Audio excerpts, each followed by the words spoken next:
చూస్తుంటేనే నోరూరిపోతుంది కదండి. ఆ ఫలూడాని చూస్తుంటే అసలు ఇంట్లో చేసినట్టుందా, ప్రొఫెషనల్ ఫలూడాలాగా ఉంది కదా. సో ఇలాంటి మంచి మంచి రెసిపీస్ మీరు చూడాలి అనుకుంటే తప్పకుండా మన ఛానల్ ఇన్స్పైరింగ్ రోజాని సబ్స్క్రైబ్ చేసుకోండి అబ్బా. సో ఇక లేట్ చేయకుండా ప్రాసెస్లోకి వెళ్ళిపోదాము. ముందుగా ఒక గిన్నె పెట్టుకొని దాంట్లో ఒక 1 లీటర్ పాలను వేసుకుంటున్నాను. మీరు ఇక్కడ గోల్డ్ పాలు కానీ కొంచెం క్రీమీగా ఉన్న పాలు తీసుకుంటే సరిపోతుంది. ఆ తర్వాత ఒక 200 ml వాటర్ పోసుకోవాలి. ఇప్పుడు స్టవ్ మీద పెట్టుకుని ఒక పొంగు వచ్చేంత వరకు మనము అది కలుపుకుంటూ పాలను కాచుకోవాలన్నమాట. అందరూ ఎంతగానో ఇష్టపడే ఈ ఫలూడాని మనం ఇంట్లోనే సింపుల్గా చేసేసుకోవచ్చండి ఫలూడా మిక్స్తో. నేను ఈ ఫలూడా మిక్స్ని ఆన్లైన్లో తెప్పించుకున్నానండి. సో దీంట్లో చాలా ఫ్లేవర్స్ అయితే ఉన్నాయి. నేనైతే వీక్ఫీల్డ్ బ్రాండ్ స్ట్రాబెర్రీ ఫ్లేవర్ అయితే తీసుకున్నాను. సో ఇదిగోండి వీక్ఫీల్డ్ బ్రాండ్. ఇది ఇప్పుడు ఈ ఫలూడా మిక్స్ని మనం పాలల్లో వేసేసి కలుపుకోవాలి. పాలల్లో వేయంగానే ఉండగడుతుందేమో అనుకున్నాను కానీ అసలు ఉండైతే ఏమీ కట్టలేదండి. చాలా నీట్గా మిక్స్ అయిపోయింది పాలల్లో. ఇప్పుడు ఈ మిక్స్చర్ని మనము కొంచెం క్రీమీ టెక్స్చర్ వచ్చేంత వరకు మనం మరిగించుకోవాలన్నమాట. సో నాకైతే సుమారు ఒక 20 మినిట్స్ పట్టింది. మీడియం ఫ్లేమ్లో పెట్టుకొని ఒక 20 మినిట్స్ మనము క్రీమీగా వచ్చేంత వరకు మరిగించుకోండి. సో ఈ ఫలూడా మిక్స్లో మనకి ఏమేమి కనిపిస్తాయంటే సేమియా ఉంది, డ్రై గ్రేప్స్ ఉన్నాయి, అలాగే సబ్జా గింజలు కూడా ఉన్నాయండి. సో నాకు కొంచెం ఆ సబ్జా గింజలు అలాగే సేమియా కొంచెం తక్కువగా ఉన్నట్టు అనిపించింది. సో ఫలూడా అంటే కొంచెం ఎక్కువగానే ఉంటుంది కదా సబ్జా గింజలవి. సో అందుకని చెప్పి నేను సబ్జా గింజల్ని విడిగా నానబెట్టుకున్నాను. అలాగే సేమియా వచ్చేసి ఒక 2 స్పూన్స్ సేమియా అయితే యాడ్ చేశానండి దీంట్లో. ఇది ఆప్షనల్ అనమాట, మీకు ఇష్టమైతే వేసుకోవచ్చు, లేదంటే ఆల్రెడీ దీంట్లో ఉంది కాబట్టి మీరు స్కిప్ అయినా చేసేయవచ్చు. సో కొంచెం నేనైతే వేసాను. సో చూడండి మనకి కొంచెం దగ్గరకు వచ్చింది ఇప్పుడు ఫలూడా మిక్స్. సో ఇంకొక పొంగు రానిచ్చాక మనము స్టవ్ ఆఫ్ చేసేసేయచ్చు.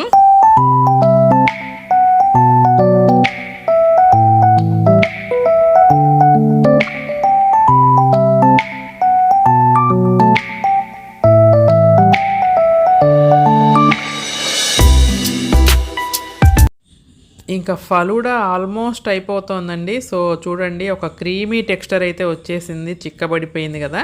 సో ఇక ఒక్క నిమిషం నేను హైలో పెట్టేసి ఒక్క పొంగు రానిచ్చాను. ఒక్క పొంగు వచ్చాక స్టవ్ ఆఫ్ చేసేస్తే సరిపోతుంది. స్టవ్ ఆఫ్ చేసేసాను. ఇంకా ఈ ఫలూడా మిక్స్ని ఇంకొక బౌల్లోకి ట్రాన్స్ఫర్ చేసుకుంటున్నానండి. సో చూడండి ఎంత క్రీమీగా ఉందో, మంచి పింకిష్ కలర్లో మంచి ఫ్లేవర్తో గుమగుమలాడిపోతుంది అనమాట. సో ఈ ఫలూడా మిక్స్చర్ని ఇంకా చల్లారాక అప్పుడు మనం ఫ్రిడ్జ్లో పెట్టుకోవాలి. ఫ్రీజర్లో పెట్టకూడదు, మామూలు ఫ్రిడ్జ్లో పెట్టండి. సో నేను ఫ్రిడ్జ్లో నుంచి తీసాను ఇప్పుడే. సో ఇంకా మనం ఫలూడా ప్రిపేర్ చేసుకుందాం. ఇంకా దీంట్లో మీ ఇష్టం అండి, డ్రై ఫ్రూట్స్, చెర్రీస్ అట్లా మీ ఇష్టం వచ్చినట్టు వేసుకోవచ్చు. మీకు ఏది ఇష్టమైతే అది వేసుకోవచ్చు అనమాట. సో నేను ఎలా ప్రిపేర్ చేశానో చూపిస్తాను మీకు. సో ముందుగా గ్లాసెస్ తీసుకొని దాంట్లో నా దగ్గర బ్లాక్ కరెంట్ స్క్వాష్ ఉంది. సో అది గ్లాస్ డెకరేషన్కి యూస్ చేశాను. సో ఇది పూర్తిగా ఆప్షనల్ అనమాట. సో కొంచెం లుక్ బాగుంటుందని నేనైతే వేశాను.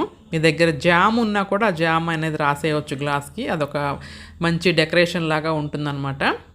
సో ఈ స్క్వాష్ అన్నిట్లో ఉపయోగపడుతుందండి. వీటితో మనము చాలా రకాల డ్రింక్స్ ప్రిపేర్ చేసుకోవచ్చు, కేక్స్ తయారు చేయవచ్చు, సోడా పాప్స్ లాంటివి చేసుకోవచ్చు. సో ఇలాంటి డెకరేషన్కి కూడా యూస్ చేయొచ్చు అనమాట. సో ఆ తర్వాత నేను ఫలూడా మిక్స్ని వేస్తున్నాను. సో చూడండి ఫ్రిడ్జ్లో పెట్టాక గట్టిపడింది. సో ఈ ఒక గరిట నేను ఫలూడా మిక్స్ వేసాను. ఆ తర్వాత సబ్జా గింజలు నానబెట్టుకున్నాను అన్నాను కదా, అవి కూడా వేస్తున్నాను. ఇంకా మీ ఇష్టం అండి, దీంట్లో మీకు ఫ్రూట్స్ ఏది కావాలంటే అది వేసుకోవచ్చు. తర్వాత నేను టూటీ ఫ్రూటీ వేసాను, అలాగే చెర్రీస్ వేసాను, అలాగే మళ్ళీ పైన ఇంకొక స్పూను నేను ఫలూడా మిక్స్ వేసి పైన టాపింగ్ వచ్చేసి నేను ఐస్ క్రీమ్తో టాప్ చేశాను. ఈ ఐస్ క్రీమ్ పైన మళ్ళీ జీడిపప్పు, బాదం పప్పు, టూటీ ఫ్రూటీ, చెర్రీస్ ఇవన్నీ కూడా వేసుకున్నాను. మీ దగ్గర బనానాస్ ఇంకా ఇష్టమైతే బనానా వేసుకోవచ్చు, యాపిల్, అలాగే పైనాపిల్ అన్నీ కూడా వేసుకోవచ్చు, మ్యాంగో అవన్నీ వేసుకోవచ్చు. మాకైతే ఫ్రూట్స్ అంత ఇష్టం లేదని చెప్పి నేను ఇలా చేశాను. సో ఇంకా పైనుంచి కూడా మళ్ళీ సబ్జా గింజలు వేసి టాపింగ్ చేశాను. సో చూడండి మన ఫలూడా అయితే ప్రొఫెషనల్ ఫలూడా లాగా ఉంది చూడండి. ఆ డెకరేషన్ గ్లాస్కి ఎంత బాగుందో చూడండి. చాలా చాలా యమ్మీగా ఉంది. టేస్ట్ అయితే అసలు అద్దిరిపోయిందండి. హోప్ మీకు ఈ వీడియో నచ్చింది అనుకుంటాను. మరిన్ని మంచి వీడియోస్తో మళ్ళీ కలుస్తాను. Have a nice day. Take care. Bye.